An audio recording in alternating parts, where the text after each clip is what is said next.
So it's like, well, we're beating ourselves up, and it's not even like what that person is probably not doing is probably not perfect either. Yeah. Right? In the 50 years, 100 years from now, we're probably going to understand it in a different way. Like maybe we'll actually understand what fascia really does, right? Right.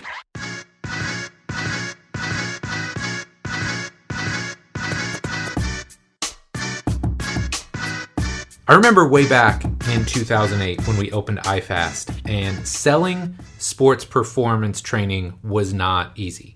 Now, granted, we had some things stacked against us. First off, we were dead in the middle of a recession, which didn't help. We're a new business. A lot of people didn't even know what sports performance training was, or, we kind of had to educate them on why they needed it. So it wasn't easy. And that was 14 years ago. Now imagine doing that 20, 25, or even 30 years ago. Well, that's the struggle that Ben Shear was up against when he first opened his gym. Because Ben knew he didn't want to train the general population, but at the same time, convincing athletes to come train with him would not be an easy feat. So not only did he have to educate the public on why sports performance training was important, but then convince them to pay for it as well. But since then, Ben has become a true pioneer in the strength and conditioning space, as he's well known in both the hockey and golf training worlds. Ben's mantra is simple. Rather than blindly guessing as to what a client or athlete's needs, he's using force plates, 3D motion capture, and even the Exerfly to help get the best possible results for his athletes. And the coolest thing is he's seeing those results pay off in the real world. Ben has trained more than 20 PGA touring professionals, including a former world number 1 golfer and major champion. And he's been named one of the top 50 golf professionals in the country via Golf Digest magazine. So it's safe to say his methods are producing results. Now in this show, Ben and I are going to break down how you can merge technology and a more robust assessment process to write hyper-specific training programs. Sure, you can do a little bit of everything and get a result. And trust me, I've done that myself in the past. But what if everything you put into a program was truly intentional and specific? What kind of results would you get then? Now, if you're a regular to the show, welcome back. As always, love and appreciate you. If you're new here, welcome. I'm Mike Robertson, and this is the Physical Preparation Podcast. In this show, we take deep dives into the art and science of coaching, cueing, program design, business, and personal development. Basically anything to help you become a better trainer, coach, or rehab professional. Now, like Ben, as I've mentioned, I've owned a gym at iFast for 14 years now, and I know the struggles that come with running a facility. But what I'm really excited about is finding ways that we can use technology, even if it's cheaper and more basic than what Ben uses, even if we're talking about stopwatches and jump mats, very basic tools that we can use to help our athletes get awesome results. So we're going to take a quick break, and then we're going to jump into this awesome episode with Ben Shear.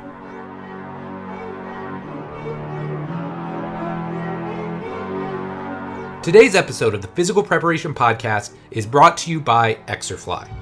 If you're unfamiliar with flywheel training, it's a method of strength training where your athletes generate resistance by using the inertia of a flywheel instead of traditional gravity-based resistance training. By accelerating and then decelerating a disc, your athletes generate resistance at all phases of the movement. This allows for high force training as well as eccentric overloading without the need for crazy heavy weights. I first got interested in flywheel training because I wanted my athletes to be better prepared for sport.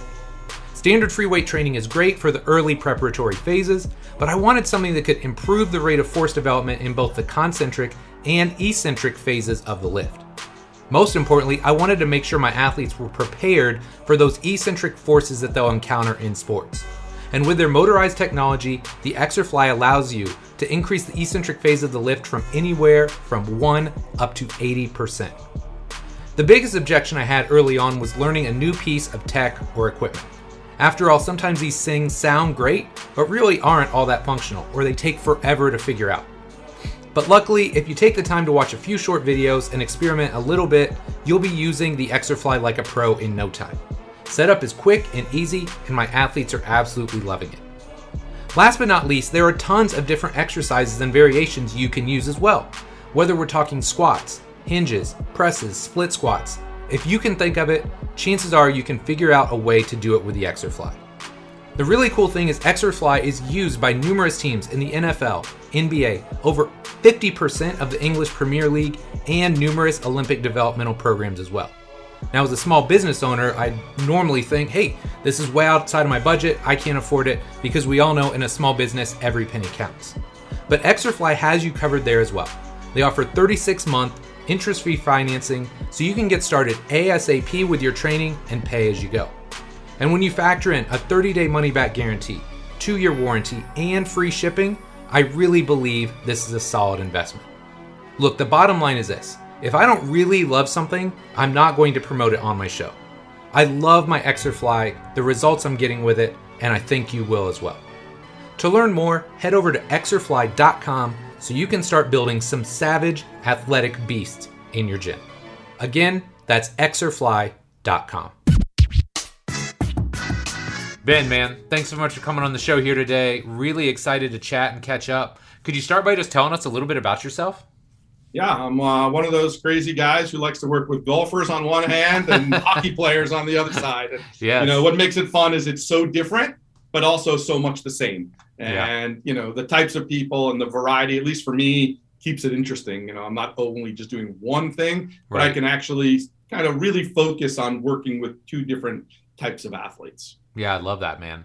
So talk to me. What led you to the world of physical preparation? Like, how did you get started in this whole space? Yeah, so really, originally it started with my own problems, I think some of us. Yes. Like as a kid at 16 years old, I played tons of sports, and one day I was pushed into a pool in the low end. And I'd always worked out for football and all that kind of stuff. And obviously, you can imagine what we did. I'm 54 years old. We read Muscle and Fiction, and had our knuckles on the ground doing flies as heavy as we could, ripping our shoulders out of the joints, all the good old day stuff. But I got pushed into this pool. I landed on the base of my head, and I cracked a bunch of vertebrae. Ooh. And the doctor told me if I hadn't been working out, I would have been paralyzed. Oh, wow. So it was a long, slow rehab process that I ultimately was okay with. But I had always been a workout guy. It kind of saved my life a little bit. Yeah. And then I kind of enjoyed the rehab process as well. And that kind of sparked some interest that I probably wouldn't have had if I had not gone through that. Yeah, absolutely. Absolutely. So, I mean, obviously that's a pretty impactful moment in your life. Literally impactful. Literally impactful. So how do you take that and that interest into what you're doing now? Like, would you mind sharing with us kind of your career path? Because I think a lot of coaches are interested in this, right? Like, they're maybe not where they want to be yet. So I think it's helpful to hear the journey of other successful coaches. Yeah. So at the time, I didn't really think anything of it, to be honest. I was just going through it. I was a kid. You're going through the thing and you're like, whatever, this is interesting. And I originally was going to school for economics and finance. I thought I wanted to be like a Wall Street mogul. Okay. Obviously that hasn't worked out so well for me, but okay. And then, I was just taking some like elective classes in kinesiology and biology and stuff like that. In the end, again, like I said, I'm 54 years old. So being a trainer wasn't what it is today. Like you don't go to school for exercise science and be a trainer to be a strength coach. Like it wasn't even the thing. Like you became a gym teacher. Really, that was the only option. And that wasn't really the path I was on. So, and then after I ended up finding that NYU had this program through their School of Continuing Education on how to be a trainer. And it was like a 2-year program. And you basically took all the sciences and stuff, but did everything like exercise testing, nutrition for performance. It was like really targeted stuff as opposed to like, go for 4 years and take all these general classes and you have 2 years worth of the specific. It was all just dialed in. Yeah. So I started with that. Back in that day, there was no internet. Yeah. Right? So there was no learn by doing performance seminars. There were no any of those things. Right. We didn't live in that world. And I found some people that I thought were really smart. I actually hired them as my trainers who were doing like more sports related stuff. Okay. And I would say, hey, imagine I'm, blah, blah, blah, or whatever. And I started learning and my passion just kept growing and growing and growing and growing until the point where I was like, what? I actually want to do this like as my job. Yep. And I started doing it. And, I really quickly realized as I was doing training, I wasn't interested in doing general fitness. Right. So I wanted to work with athletes. And I had some athletes and it was great. But, I live in New Jersey, by the way. So like living in New Jersey, it wasn't like there were tons of pro athletes waiting around looking for us. Sure. And sports performance training, this is 1991, right? Yeah. So sports performance training in a private sector business really wasn't a thing. I mean, Mike Boyle, maybe Parisi a little bit. Maybe there was like 4 people in America actually doing this as an actual business outside of collegiate or professional settings. Yeah. So there weren't a lot of pro people in my neighborhood. And I was like, okay, well, I had one or two guys, so that was fun. But I was like, well, I can't, have a real life with that. That doesn't pay the bills. Right. Then I was like, well, I get some college guys, but they're only home in the summer. And then I was like, well, I can get high school kids. Like now I'm moving down the pyramid from pro to college, high school. And I was like, well, but they go to school all day. Like how am I going to make any money doing this? I can train from 3:30 to 8:30 at night or whatever the case may be. And then I said, what other people are out there that have a passion for what they're doing, have some sort of performance goal, can afford my services, and actually have some time in the morning that I can actually see them, so I can now have morning and afternoon clients. And guess what? Golf fills that bucket. For sure. Right? Yep. Not that these people were professional athletes, but these people are passionate about their sport, about playing better. They're fanatics. People would come in. I'd be out on tour traveling around, in the 90s, and I would go to an event, and, my regular client at home would come in. They'd be like, oh, you were at TPC Sawgrass. I remember I played there in 1986, and on the 12th hole, my third shot. I was like, man, these people are like crazy. Like they can remember everything. So I tapped into this passionate market of people who had disposable income, had performance-related goals, had a passion for doing it. And I was like, boom, off and running. And then the science part of it kicked in, right? You start learning that, wow, golf is actually like a really scientifically understood sport. And then that's really where my passion kind of jumped in. It's like it solved a void from a business perspective. And then from an intellectual perspective, there was a lot of really cool stuff going in golf that I also enjoyed. So then it was like, boom, this is my kind of, this is your thing. This is your thing. That's awesome. Yeah. So that's what I want to focus on with you here today. Because as I was kind of going through your work and the things that you're passionate about, obviously you love to assess your athletes. You love to use data and information to drive better training decisions. So for starters, I mean, maybe this is a really big question, but I just love to hear what you're doing to assess an incoming client or athlete. Yeah. So it's not all, technological data driven. Some is, traditional movement assessment type of stuff that we're looking at. So, but it's still data. It's still data if we just call data information. Yes. For what it's worth, right? So I use a bunch of different movement screen stuff that's more as opposed to saying I like the FMS or I like the blah, blah, blah. It doesn't matter. I would say I'm not an anything guy. Yeah. I like a lot of stuff from a lot of places. Yeah, that's great. Right? And I've learned from a lot of guys, whether it be a guy like a Michael Mullen or it's, I'm friends with a lot of guys in Norway who created like the 1080 map system. Okay. Guys who do red cord stuff, guys who do all different movement stuff. And I would say my assessment from a movement and like mobility, stability, let's call it perspective, is a conglomeration of a lot of different stuff blended together. Yeah. And then obviously with our athletes, both golf and hockey, power and speed are really important to what we're doing. Yep. So that's kind of where I start getting a little bit more involved on the technological side, where I start bringing in, and in my gym, I have a lot of cool techie equipment. I have a Proteus. I have Exerfly equipment with the motorized systems, that have all the kind of data that's pumping out, power and, newtons and watts and meters per second and all that kind of stuff. I have a 1080 motion quantum. I have force plates.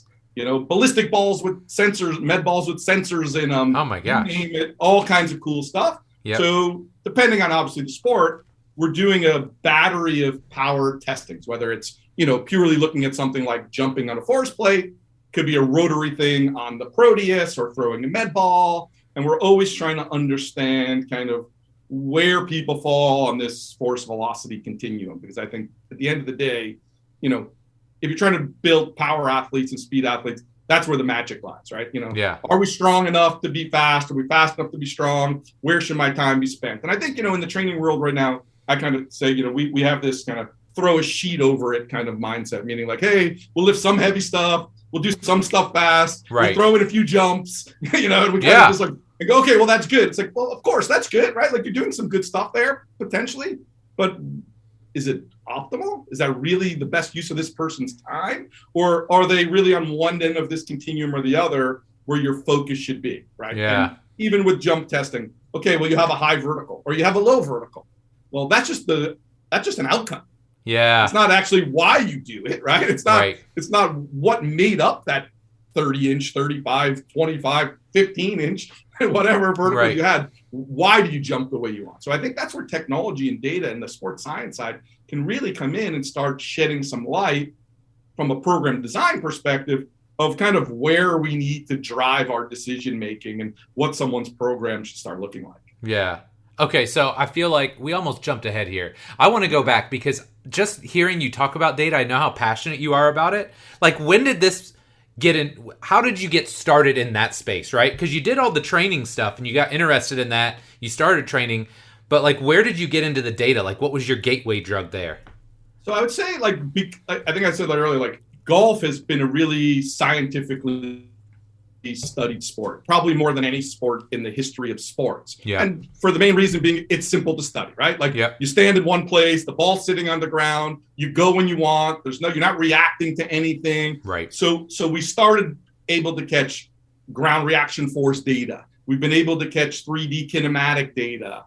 You know, obviously in golf, we have these things called TrackMan that measure everything, the club and the ball and all these interactions, the physics of that interrelationship. So golf is driven around some scientific stuff for a long time. Like long before sports science was a thing, this was going on in golf. I mean, it was put in some journal somewhere that probably nobody ever read.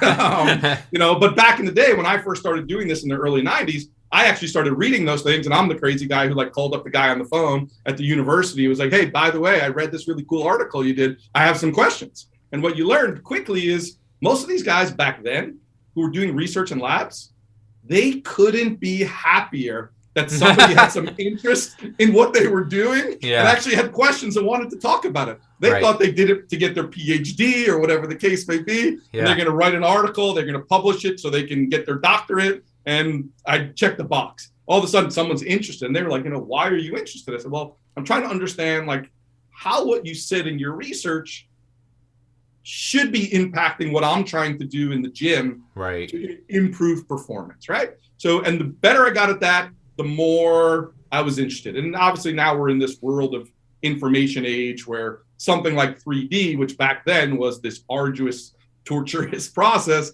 is now something, I mean, literally, we'll see how accurate it is, but literally with your iPhone, one camera only, with AI, people are doing 3D kinematic data now with nothing.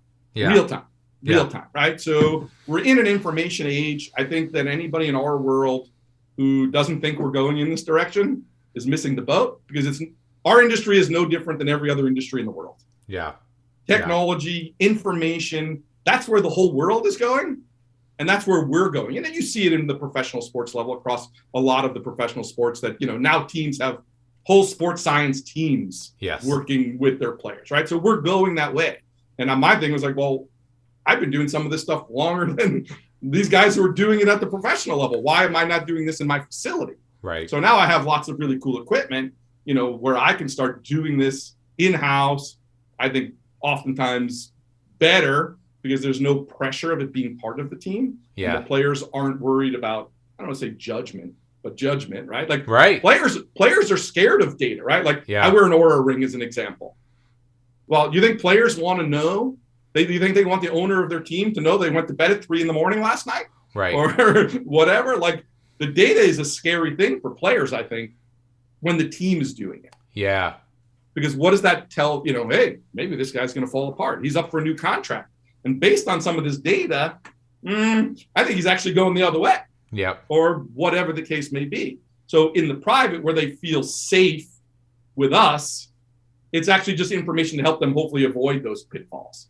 So I've had our athletes really be receptive to kind of taking a deeper dive because they feel like I have no incentive to good or bad as far as how their contract goes, how much they play or don't play or any of those things. So I think that's what's pretty cool about the times right now.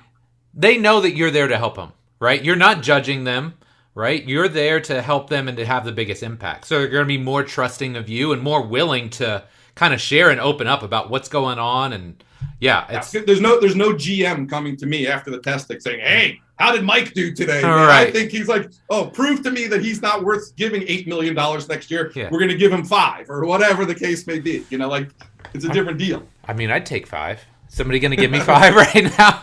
I'll take 1. Let's go. That's true.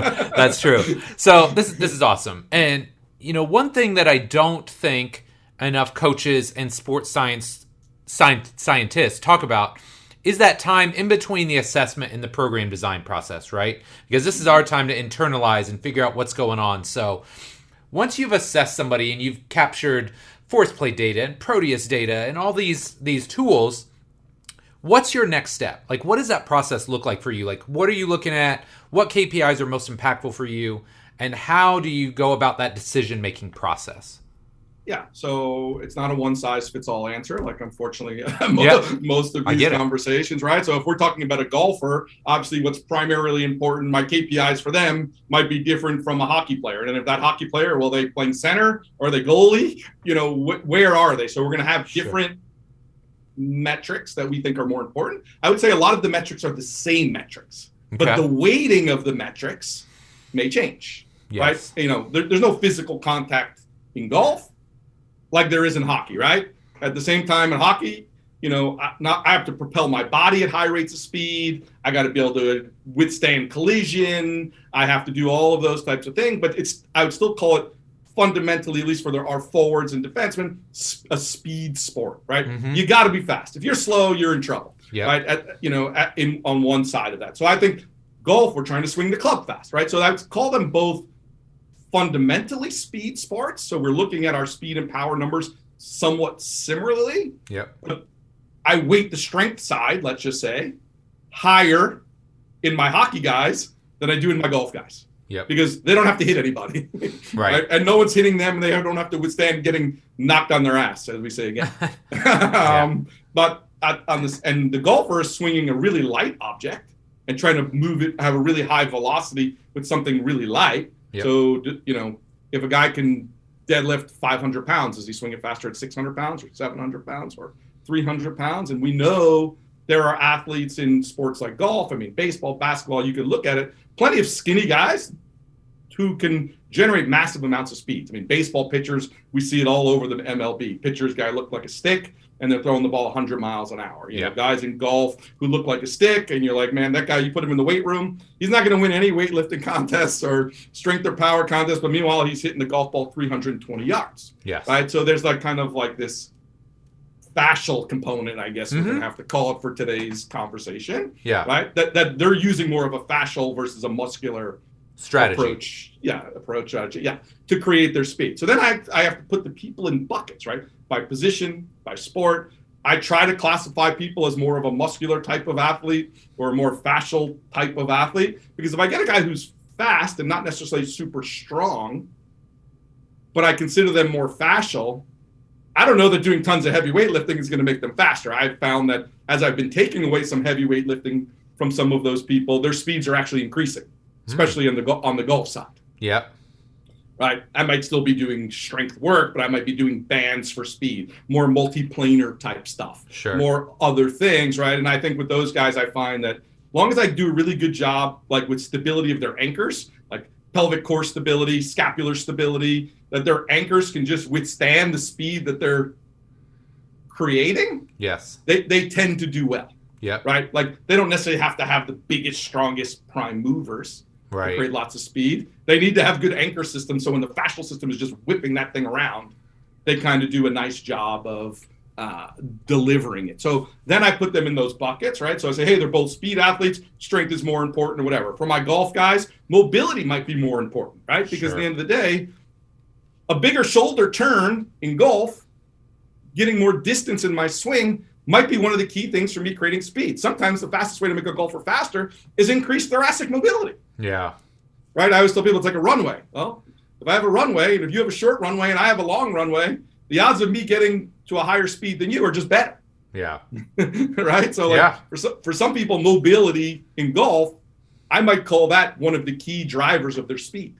And not that I necessarily change their ability to have speed, I give them a bigger opportunity to use what they've got.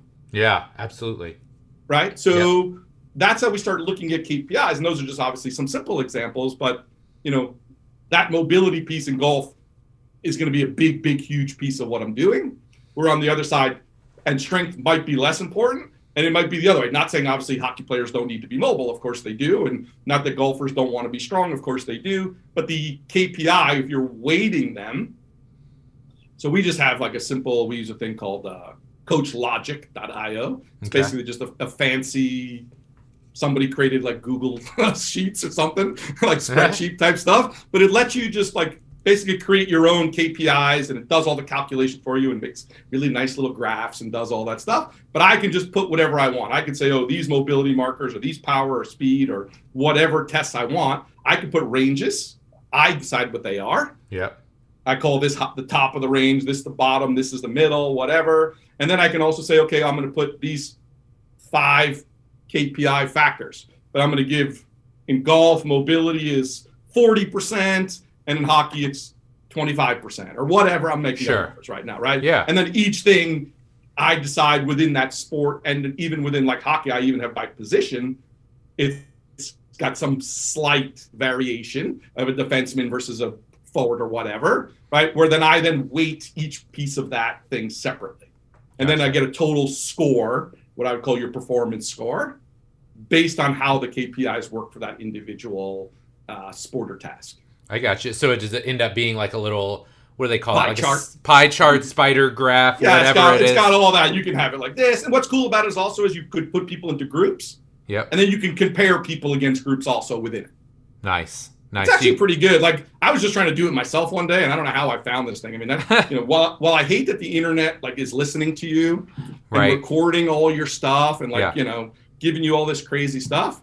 Every once in a while, something pops up, and you're like, "Oh my god, that was the greatest thing that ever happened!" To me. Because it's listening, it actually found what I couldn't find. Yeah. And it just like popped up in like my feed one day. I was like, "Oh, this is the greatest thing that ever happened." Yeah. So while I don't like it, I also love it. Yeah, I get it. Okay, so one thing that I want to do is like sometimes I think it's hard to visualize in a podcast, but like almost like a step-by-step breakdown of how some of the stuff that you're doing might help your athletes. And I think it'll help the listeners kind of visualize too. So you and I were going back and forth before the show, and we were talking about when you're evaluating somebody on a force plate, right? And you're assessing their vertical jump. Well, let's say we have 3 athletes, and one might need to develop or improve their ability to unweight themselves, right? That lowering phase. Some might need more work in the amortization phase. Others might need work in the propulsive phase. How might you take all of that information and then coach or program for those athletes differently? Yeah, I think you basically, I think if you have groups of athletes, using that example, it's simple to start creating some buckets. Yes. Let's call it, right? Like, oh, you're a propulsive phase guy. So Mr. Propulsive phase guys, we might be doing some jump training with you, but we're going to take away all counter movement. Right? Yeah. There's going to be no counter movement. All static type stuff. All static up, whether we're loading you or not loading you, but we're going to take away the stretch. We're not going to let you stretch. So even if I take you, like we're going to do a squat jump, I'm going to take you to the bottom. I'm going to say, okay, don't move 4 to 5 seconds so we can let that dissipate. Now go, right? And what's cool about using a force plate to do that type of thing is if you're going to train them that way is you can actually see if they're cheating or not. Yeah. Right? Yeah. Because you will actually see, did you actually counter or not? Because the force data is going to show you they did, right? Right. So like what's your tolerance to allow them to do it or not do it, right? If I say do a squat jump, and I have you at the bottom, and because you're de-weighted and I make you hold 5 seconds, let's just say it's reading that you're at 50% of your body weight at that point in time. Yep. Well, when I say go, do you go more or less? Do you change? Like, does that number change? Or is it just the force just go straight up? Yeah. Right? So, like, that's a cool thing about a person who, if you're using force plates, right? You might have somebody who at the bottom can't create proper stiffness, right? And they're not able to get that good amortization phase. I might have the person just, doing like depth drops off a box and just stick it and freeze. Right. Land and hold. I could do that on a force plate also, and I can see how well you actually stabilize those forces as well. Obviously, you get that massive, huge spike, and then what does the data look like after that? Does it really quick flatline and stabilize, or do you have this kind of dampening or like? Yeah, I don't know why the word ass keeps coming up in this conversation. The term we use is spongy ass. You have a spongy ass. Yeah. Like when you land, your ass is it's like a little spongy in there. It's like, no, yes. I need glue. Like, right. Right? And somebody else might need elasticity, right? So we could be doing them more pogo typing and more stiffness, types of stuff. So you can create all these different buckets and put people in. But if I just knew you have a 30-inch vertical jump, how do I know why it's only 30 inches? If my goal is 32 or 35 or whatever, it doesn't matter, whatever the number is. If I go, oh, so now if I just do jump training with you, maybe I'll get better. Right. But if I know which phase is actually fundamentally flawed, sometimes it's just working on the eccentric velocity, like the unweighting. How fast do you unweight? But obviously, the faster you unweight, the better and more stable and better job to creating stiffness you better have at the bottom, right? Yeah. But we do see that the people who de-weight the fastest tend to have the highest verticals. Yes. Well, they're creating more elasticity if they're good at it. Right. Then you see people they're not stable at the bottom, who don't create stiffness, who drop really fast, and that actually destroys them. Yeah. So they're like, oh, I heard that going down fast makes you jump higher. Well, not if you can't stabilize the bottom. It doesn't. Right. Right. So what do you do with it? So, I think those are easy ways. You can start just taking data and a simple test where, how many people are measuring vertical jump? Everybody, right? If you work with athletes, not too many people not. But how that force plate data allows you to be so much more targeted with your programming. Right. Okay. So here is a follow-up question. And I don't know if you can answer this. Maybe you can.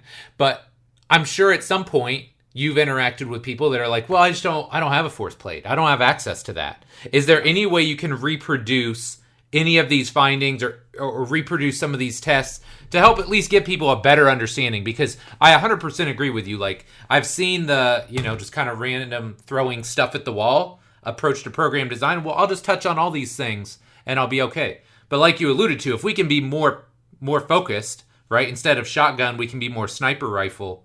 We can get a better result. So is there a way for people that don't have those means or don't have access to force plates or whatever could start doing more of this?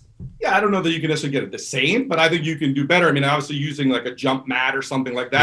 Yeah. You can be looking at ground contact times. Yes. Right? We could assume that if you're not good in that amortization phase, you're going to have a high ground contact time. Yep. Right. So, you could, and obviously there's all kinds of laser beams you can use nowadays. You don't have to go out and spend tons of money. Yep. Now, you have to spend some money, but you don't, you can have G4, G-Flight, type of things. You can have just jump mats. There's, push band for a while had all kinds, like with the sensors that you could be wearing. Move Factor X right now has it, which does a really nice job.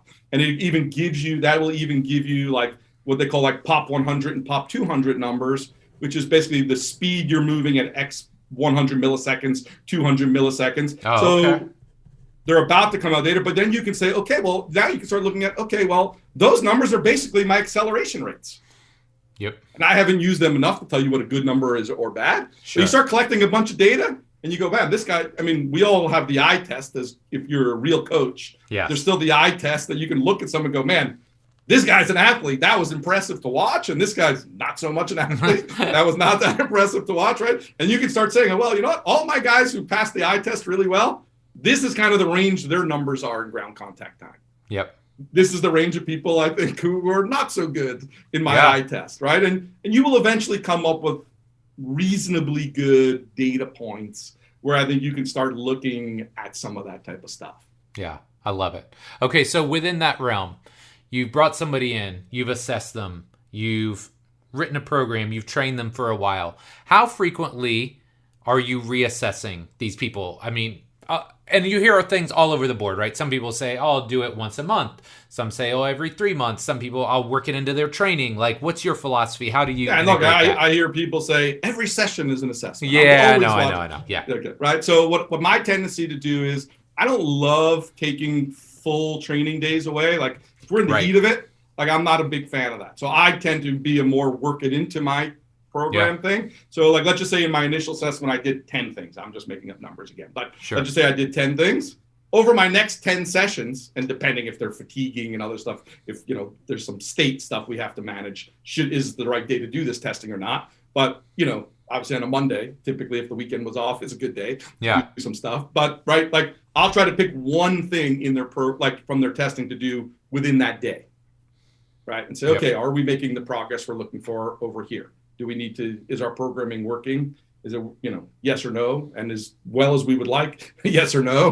Or are we doing a really bad job? Yes or no? Look, and sometimes you go like, I thought that was going to work. It didn't quite work. Right. I mean, like for any of us to think we somehow don't ever have that happen, I think you're a liar. Right. I mean, right. And because people are very bio-individual, and what stimulus creates what effect is not a linear process. Right. I mean, right. I think that's where data is actually becoming cool, is like we're getting to a much more N of one type of approach to training than we've ever been, because we have all of this awesome information that allows us to do better. Right. Yeah. So I'm much more of a work it in guy versus a full day of, hey, today we're not going to work, we're not going to train. We're going to just do evaluation, because that's for me. Yeah, absolutely. I always struggle with, what do I want as a kind of, and I'm not going to call myself a sports scientist. I would say I'm a sports science applicator. Yeah. Right. Right. I don't know. Like I there are much smarter sports science guys than me. Sure. But I think I do a nice job from an application, a practical approach with it. And I try to learn the most I can, and continuing to try to learn. But I'm always like, someone's paying me to come. I get that I did this full evaluation and it has value to them. But like, now that I'm in the flow, do I want to just not train today? They're paying me for it so I can just collect lots of data. Right. I don't know. I don't like it. Right. And it's the problem. Like, I'm involved with a lot of really amazing companies that do amazing stuff. Extrafly and Proteus and the force plate companies that I work with. Like, and I'm like, I help a lot of them. They all want me to do all these studies because they know I'm like a sports science guy. Right. And I'm always like, look, unfortunately, I can't do any study for you. Like, well, what do you mean? I said, because I'm not going to just train someone for the next 6-8 weeks using your thing. Yeah. As the only tool I'm going to use. I go, it's not fair. Someone's paying me to build them. To get a result. To get a result. Exactly right. That is the best way of saying it, right? Yeah. To get a result. So if I'm going to now use them as a guinea pig for some company, that's not right. I mean, I'm just not going to do it. I mean, I will put it in and I can show improvements and blah, blah, blah. But I don't feel like that makes sense in my world. That's for laboratories. That's for other people. I'm a go in the gym, let's get better guy. Yeah. That's what I do. Right? Like you. It's so funny that you say that. I was just having this discussion with an athlete today, but he was like, it's interesting because I feel like you just pull from so many different areas. And I'm like, well, because I do, because I think that's important, right? Like, there is no one way to help you become a better basketball player, soccer player, whatever. It's like, I'm going to take whatever I think will help benefit you, and I'm going to apply it, because I'm not a scientist in that sense, right? I can't isolate it to one variable and say this is the one thing that made a difference. Like, I don't care about the one thing. It's about the end result and getting the result that we need for you to be a better athlete. Yeah, I try to apply science the best I can to the N of one situation, and try to get the best result I can. And, again, if I have something I'm doing, so like, again, we talked about the jump. Well, if I got a guy who can't create stiffness or whatever at the bottom, we talked about the depth jump. Well, guess what? Training on the extra fly would be a great example there, where you're using flywheels. Well, that eccentric overloading and trying to change direction at the bottom, pretty good way to start training some stiffness. Yes. Right? Yes. Yes. Right? I mean, really one of the most powerful things, because it's eccentric overload with velocity. Yeah, exactly. Right? The problem with traditional eccentric work is it's just too slow. Yeah. Right? Yes. It's like, we got to turn on the brakes. I got to turn them on now. Yes. I don't get to wait for my 8 count down or whatever I'm doing. Right? Like, who cares? Right. All the while you're sensing it and feeling it, right? There's a big difference between slow and controlled, and you can kind of manage pressures and all that, versus all of a sudden you're unweighted and then bam, that resistance hits you. Hit the brakes right now, or you're gonna be sitting down on the platform. Yes. Yes. Okay, so I got one more question I want to ask, because I feel like I really like kind of your thought process on this stuff.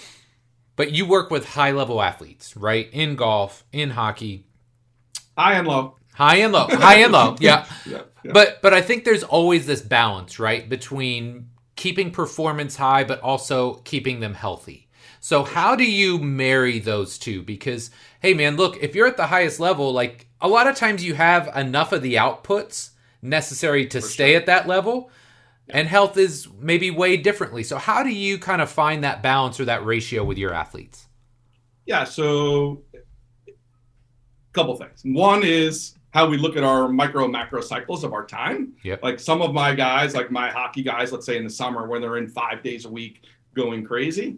I mean, we have one day, we train hard Monday, Tuesday. Wednesday is literally a recovery day, and we're doing mobility work. We're doing stability work. Like, we literally give it a full day. Yeah. Right. And yeah. so we're giving it there's some parts of that every day. Yep.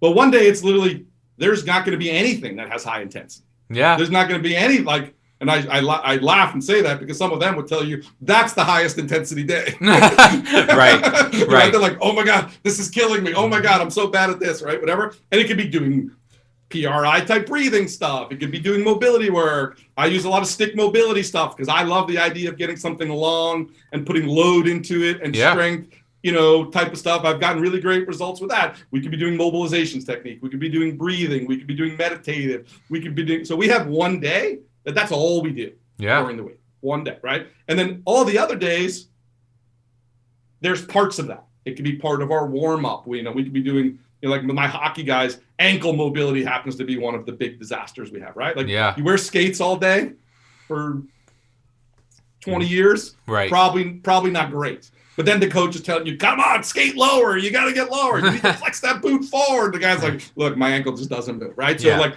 I have ankle and footwork and lower body mobility stuff as part of all my hockey guys warm up. Yep. Like every day. Like we need, because I know when they're not with me, they're not doing anything. Exactly. Right? So it's like, I got to overweight it probably. Yep. But then all of a sudden they're like, oh my God, I can bend down again. Oh my God, I can skate lower. Oh my God, my stride length's getting longer. Oh, so that's now speed training. Right. Right. Yeah. Right. So and I think that's a thing that people miss out. Sometimes things that we don't consider speed work or power work or whatever, sometimes something that doesn't traditionally be classified under that bucket, the net effect is that. Yes. Okay. So you mentioned that earlier. I wrote it down. I said low-hanging fruit when you were talking about thoracic mobility. Yeah, the golfers. Right? For sure. You unlock somebody's shoulders and T-spine, and all of a sudden they got that longer runway, and they're like, oh my gosh, I feel great, and I'm hitting the ball further. You're like the greatest coach on the planet, right? And it's the easiest thing to do. And you haven't gotten them stronger. You haven't gotten them faster. You just give them an opportunity to use what they have better. Yes. Right? And I think that's a big part of, what we all have to try to do is pick off the stuff that's obvious, right? Hockey players going to have ankle mobility problems? Yeah, hello.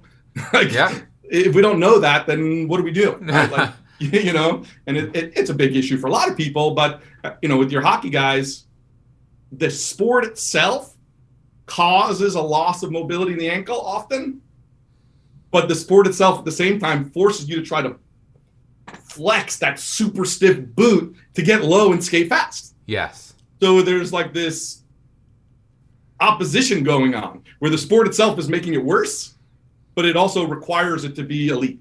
Yes. Basketball's the same way. You want stiff ankles to jump really high, but also lack of dorsiflexion is a massive reason for ankle and Achilles issues, knee issues. It's how many ankle sprains you have. Right? Exactly. Right. So you're always trying to find that line. The ankle sprain thing is less in hockey because obviously they have the safety of that boot keeping there. Right. They may fracture their tibia just above the boot line, but that's smashing into a wall, but that's a separate issue. I love it. I love it. Okay. Big question time, my friend. If you could alter the space-time continuum and go back to when you started, give young Ben Shear one piece of advice, what would it be? Be kinder to myself. Ooh, good one. I think that those of us who try to really push to be the best in our industry, I don't know what that even means, the best, be good in our industry, whatever, really do a nice job. And there's lots of ways to skin the cat. We can all debate ideas and philosophies. And there are a lot of people doing amazing work, obviously, out there. But my tendency is if I see somebody doing something that I didn't know and it's really good, my tendency is oh my God, how come I didn't do it? Oh, I'm doing a crappy job. Oh, my people are not going to get any better. I don't know what I'm doing. I beat myself over the head. And maybe that's what, in some ways, that's a positive because it drives me to always be learning and trying to get better. Yes. But as a human, yes, it's not good. Right. It's not be kind to yourself and figure out how to motivate yourself. Yes. Without torturing yourself. And I think a lot of us in our industry who have some success do that. Oh my gosh, I couldn't agree more. I'm literally thinking I'm the worst. Maybe I'm not the worst. Sounds like you're bad about it too. But But you're right. You're not even trying to be the best. You're trying to be the best version of yourself. Yeah, of course. You want to take care of your clients and your athletes. And so you're absolutely right. You see somebody doing something and you're like, oh my God, why wasn't I doing that? Or somebody gets hurt and maybe something had a small part of that, but you can't control every injury, right? You blame yourself.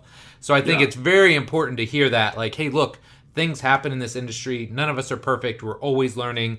So be okay with where you're at while still understanding that there's way more to learn and ways to grow and evolve and get better. Yeah, because I think if we somehow could take your time lapse continuum here and we could jump 100 years ahead instead of going back, probably all the things we're saying are wrong. Yeah, exactly. Exactly. or certainly a lot of them. Yeah. Right? So it's like we're beating ourselves up, and it's not even like what that person is probably not doing is probably not perfect either. Yeah. Right? And 50 years, 100 years from now, we're probably going to understand it in a different way. Like maybe we'll actually understand what fascia really does, right? Or, right. Like different neurologic components. I mean, there's so many things that we have. The human body is so complex. Yes, for sure. We know so little, probably, or we like to think we know a lot, but we really don't. Yeah. So I think kindness to yourself and still have a passion for doing your best job and to help your athletes the best you can. But just because you didn't know something doesn't make you bad. Yeah. It doesn't make you stupid. For sure. Okay. Last but not least, lightning round. So 4 fairly short questions. Your answers can be as long or short as you like. All right? Right. Okay. Yeah. Number 1, what's your career highlight so far as a coach? I'm going to have 2. Yeah, of course. So one, it's really just fun. I was part of the 2012 European Ryder Cup team where they were getting blown out in Medina. Everybody said it was over, and the Europeans came back and won. Oh, wow. So, I was walking in between – Luke Donald is one of my clients. And so the Europeans were getting blown out, and he was the first one to go off. He was playing Bubba Watson that day. And the course was set up by the U.S. because it was in the U.S., and it was a long bomber's golf course. And if people know who Luke is, he's like 5'8", 150 pounds. He's a short hitter. And the captain of the Ryder Cup team, Jose Maria Ovaltabo, came into the locker room. We were sitting in the locker room talking, and they put out everybody plays a singles match that day. And Luke was playing Bubba Watson, who obviously hits it 400 miles. Yeah. Right? and he turned to Luke and goes, look, I put you up first because I need a win. If a red flag goes up on the board in this first match, we are done. And Luke went on to absolutely drum him and set the tone for that day. And the Europeans, the biggest comeback in Ryder Cup history, to win the Ryder Cup on the final day in the singles matches. And then obviously we had the party and all of that good stuff. That's awesome. One of the things that I have a lot of enjoyment in, personal satisfaction, I'm sure like you do when you work with athletes. I have a young kid that I've been working with since he's 13 who's going to get drafted this year in the NHL. Wow, that's awesome. So, man. It's one thing you get. Yeah, it's cool to work with pro athletes, but you weren't really the whole deal. Yeah. Like I have a kid who's been coming to me since he's a kid. Yeah. And he's now going to get drafted this year. I'm flying up with him and his family July 7th and 8th to Montreal to go to the draft, blah, blah, blah. So for me, that's a pretty big highlight. And A, it's nice to be part of that journey, and B, he's a great kid, and watching a kid dream come true, right? I mean, now I have a lot of good young hockey players around his age. And it's a dream, right? Where anybody who's at 13 years old tells me they're going to be a professional athlete, that's a dream. Yeah. And to see dreams come to life is a pretty cool thing. That's amazing. Very cool. Okay, number 2. I already know the answer to this because we talked about it before the show, but I want you to tell all the listeners, is it weird training both golfers and hockey players? Is it weird? No, It's awesome. I love it because there's a lot of similarity. Yep. But at the same time, the personalities are so different. Mm-hmm. There's components to each that are really unique. The fine motor control compartments of golf are really different than what you would have in hockey. But obviously the power, the explosiveness, the physical contact, the intensity of hockey is obviously very different than golf. So I really enjoy, for me, it allows me to gain a lot of really good knowledge about both. So I'm not trying to pretend that I'm an expert on everything. And I know people say, oh, there is no sports specific training or whatever, blah, blah, blah. Right? Like I agree. 85% of everything is the same. Yep. But if you tell me there's nothing specific, I'm going to call bullshit on that. Yeah. Okay? There is specific task within sport, right? So it allows me to really start digging into some of the nuance of each, which intellectually isn't enjoyable for me. And it's like, it's also just a break, right? I almost live in two seasons. Like living in New Jersey, my spring and summer is just hockey crazy because they're out of season, right? Yep. And then come the fall, winter, I'm full board in my golf. I mean, I do golf all year. I travel on the PGA Tour and the European Tour, and I was in Belgium last week. I mean, I still do it, but my intent, like my ratios shift throughout the year dramatically a bit, and I enjoy that, just keeping me energized. Yeah, for sure. Because I always told any trainer who works for me, if you're bored, I can promise you your clients are bored. Yeah, that's a great point. Great point. Number 3, you work with golfers. What's your best golf round ever?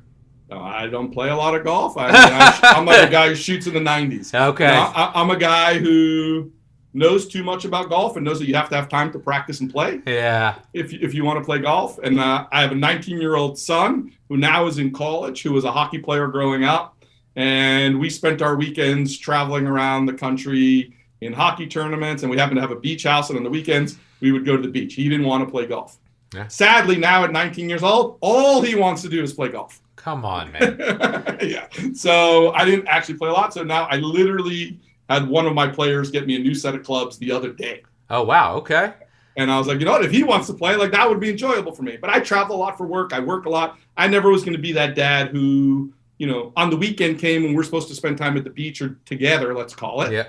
I wasn't going to, I'm going to go to the country club and play golf for 5 hours. I'm going to leave you again. I personally made a decision that he was going to be my priority, and that's the life I was going to live. And so he didn't want to play golf, and it's like, okay, well, here we go. And I was like, you're going to regret this one day. I warned him. One day, all you're going to have is golf. You're going to want to play golf. No, not me.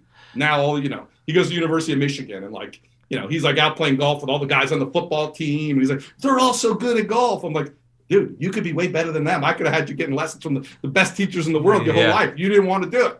So what do you want me to tell you?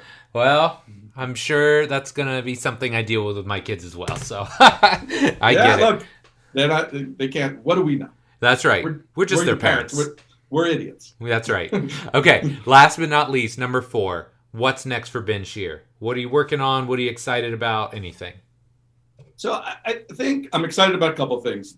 Most one is obviously, like I said, I love all this technology and data. And what I love about it is we don't really have the answers yet. Yeah. Meaning, we start looking at all this data. Well, what are the interventions that really optimally change these in the best way? Right? So we're getting data and we're getting better, but we're still in the pioneering phase. Yep. Right?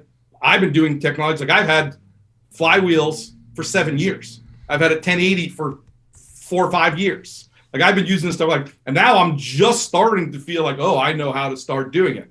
But I also know it's not perfect, right? So what I'm interested in is how do we take this N of 1 we discussed and really create a prescription that is so dialed in, boom, you should be lifting this weight, 15.7 kilos at this many meters per second. We're getting to that kind of prescription at some point, probably not that far away. Yeah.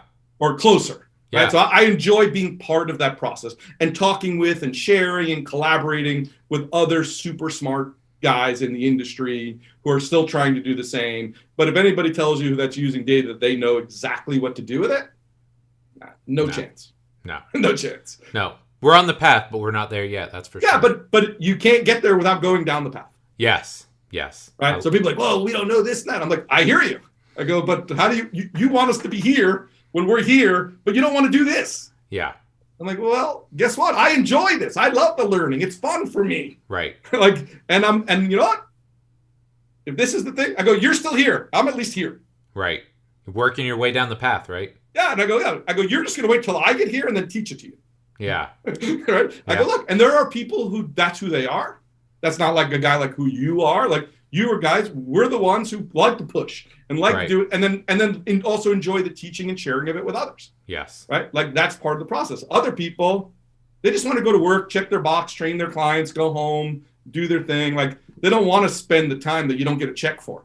Yeah. Right? It's a lot of time for no money. Yes. So if you don't get any personal satisfaction or intellectual curiosity out of it or whatever, then I could see how it'd be so hard. But for me, some of that time is the most enjoyable of the whole job for me. Agreed. Well, Ben, this has been awesome, man. Really, really glad we got to connect and learn more about you.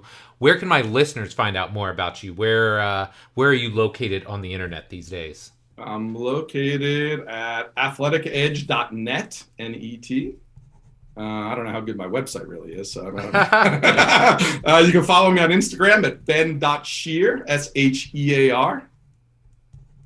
I'm probably on Twitter. I think I'm Ben_Shear. I don't do a lot of Twitter. Okay. I mean, probably on social media, probably Instagram would be best. If you want to see what's going on in my personal life and what I like to cook for dinner, you can follow me on Facebook, I guess. I love to cook, and I'm into cooking, so I do occasionally post a bunch of food stuff on there if you're into that. Hey, nothing wrong with that, man. I quite frequently will post whatever I'm grilling or smoking or working on for meals, so... People tend to love food porn. I mean, I don't know what it's about, but people do like it. I mean, and I love food, and I love to cook. For me, that's like therapy. Like, I can sit in the kitchen and just spend time, so I really enjoy it. So if you want to follow my food stuff, you can follow me on Facebook. But if you want to see fitness-related stuff and training-related stuff, probably the Instagram's your best bet, Ben.Shear. Perfect. Well, I'll get all the links in the show notes. And again, Ben, thanks so much for coming on, man. This was really great. Awesome. I appreciate it, Mike. Thank you. All right, my friend, that does it for this week's episode with Ben Shear. Really hope you enjoyed it. Like I said up top, I couldn't imagine trying to open a private sports performance gym 20, 25, 30 years ago today. I just can't fathom it because people didn't even know that they needed this yet. There was no market. So not only did you have to educate people, but you had to sell them on it. So that part alone is probably worth the price of admission and just hearing about what Ben has gone through. But man, I'm really into the technology side of this and trying to find ways where we can make private sector training a whole lot better than it is right now. I think a lot of times now we just try and check random boxes. We try and do a little bit of everything. And yeah, we get a result, but I'm all for how can we be more specific? How can we be more detail oriented? And ultimately, how can we help our athletes get better results? So, it's cool, all the stuff that Ben has. And if you want to have all those toys, that's great.